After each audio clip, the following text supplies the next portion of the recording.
ભાવનગર નજીક આવેલ ધોલેરા નજીક બે બાઇક સવારને ખૂટી આવી અડફેટે લેતા એકનું મોત।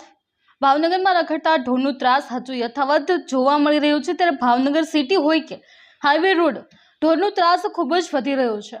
અનેક લોકોના જીવ લીધા છે। ત્યારે વધુ એક બનાવ સામે આવ્યો છે, જેમાં ભાવનગર જિલ્લાના તળાજા તાલુકાના પ્રતાપપરા ગામે રહેતા વિક્રમભાઈ નાજાભાઈ ગુજરિયા તેમજ ચેતનભાઈ ભાલિયા નામના બંને યુવાનો પોતાના કામ પતાવી વિજાનગરથી ભાવનગર પરત ફરતા હતા। જે દરમિયાન ધોલેરા નજીક પહોંચતા ધોલેરા પાસે અચાનક રોડ પર ખૂટ્યું આડો આવતા બંને બાઇક સવારને ફગોળાઈ ગયા હતા।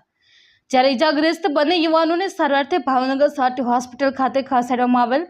ચેતનભાઈ નામના યુવાનનું ટૂંકી સારવાર દરમિયાન મોત થતાં પરિવારમાં શોકનું મોજું ફરી વળ્યું હતું, જ્યાં પોલીસ દ્વારા યુવાનની લાશને પીએમ મોકલી આગળની કાર્યવાહી હાથ ધરાઈ। અશ્વિન ગોહિલ, જે ન્યૂઝ, ભાવનગર।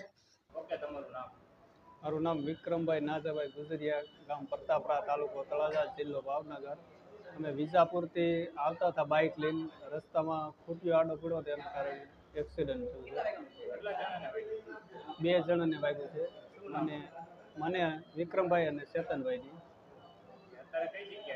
અત્યારે ભાવનગર સિટી હોસ્પિટલમાં।